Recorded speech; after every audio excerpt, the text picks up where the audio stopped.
Depuis le soulèvement Femmes, Vie, Liberté de 2022 et également celui de cet hiver, le peuple iranien, vous nous l'avez rappelé, ne se contente plus de résister. Il revendique son autodétermination face à une théocratie dont la barbarie n'a d'égal que sa lente, très lente, trop lente agonie politique. Pendant trop longtemps, la communauté internationale s'est enlisée dans une impasse stratégique oscillant entre deux faillites. L'indifférence coupable qui abandonne les démocrates iraniens à leur sort, l'interventionnisme de spectacle illustré par l'administration Trump. Cette diplomatie de l'apprenti sorcier, faite de vociférations et de menaces erratiques, n'a abouti qu'à asphyxier en fin de compte la société civile, tout en offrant au régime les outils de sa propre victimisation. Votre documentaire, Madame Pirzadeh, est sans appel. La répression n'est plus seulement politique, elle est en fait devenue anthropologique. Depuis le 28 février, et au-delà des bombardements ciblés américains et israéliens, l'Iran est plongé dans une terreur méthodique.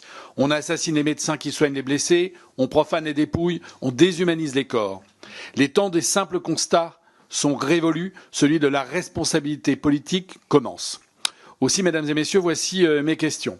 Alors, il y en a un certain nombre que vous allez retrouver, mais je vais être beaucoup plus précis. La France et l'Europe ne peuvent plus se réfugier derrière des déclarations d'intention sans lendemain. Nous sommes face à un défi de méthode. En réalité, comment agir sans reproduire les erreurs toxiques du passé? Et nous en avons notre part.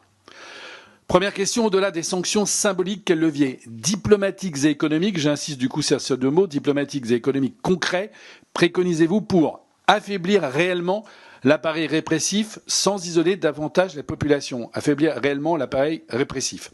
Deuxième question, comment soutenir l'aspiration à la liberté du peuple iranien sans tomber dans le piège de l'ingérence tutélaire qui consisterait à décider à sa place?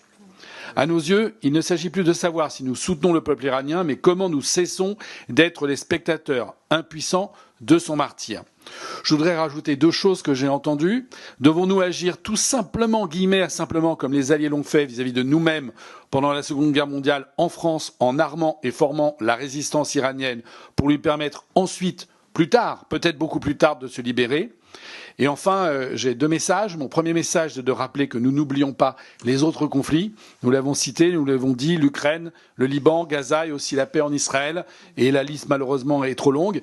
Et ensuite, je voudrais rappeler au président Trump qui semble se surprendre que nous n'intervenions pas dans le détroit d'Ormuz, qu'il a fallu à nos amis américains le 7 décembre 1941 pour venir au secours de l'Europe en ayant longtemps évité et hésité à savoir qu'ils allaient réellement soutenir.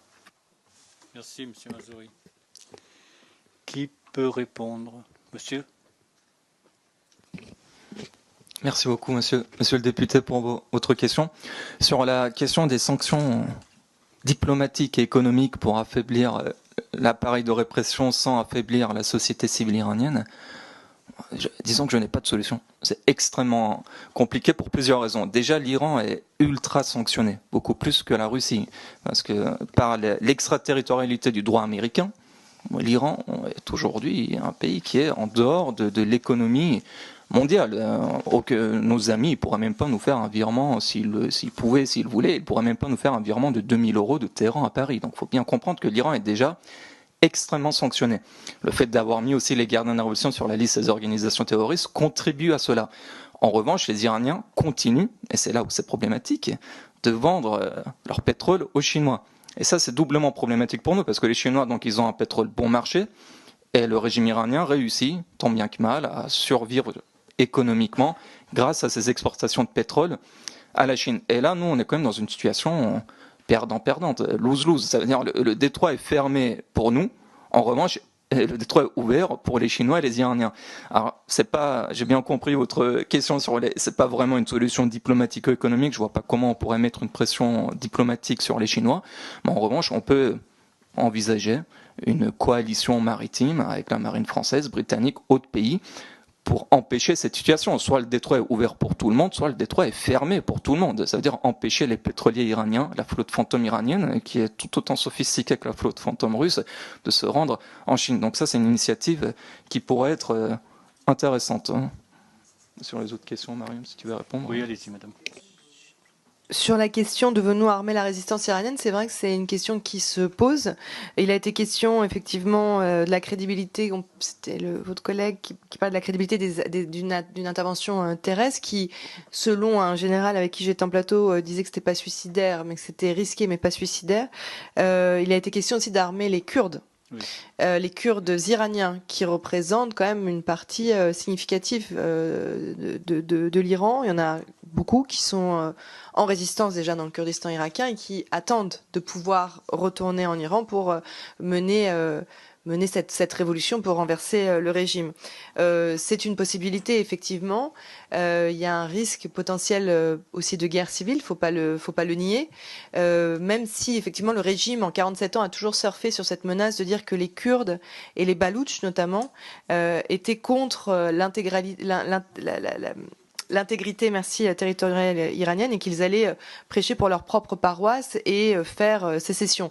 Et en fait, les derniers mouvements de contestation ont prouvé que les cœurs battants de cette révolution étaient justement le Kurdistan iranien et le Sistan-Balouchistan et qui avaient un vrai esprit d'unité. Notamment, c'est ce qu'on a vu en 2022 après la mort de Mahsa Amini, où c'était les mêmes slogans partout, dans les 31 provinces de l'Iran. C'est effectivement une possibilité. Comment faire venir des armes en Iran, c'est toute la question.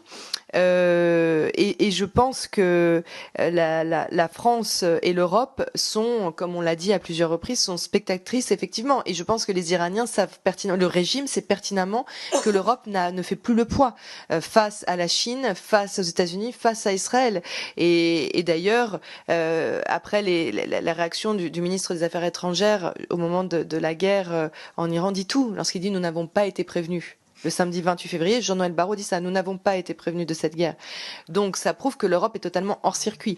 Donc je ne suis pas sûre qu'elle a une capacité de pouvoir revenir dans le jeu et de pouvoir peser réellement.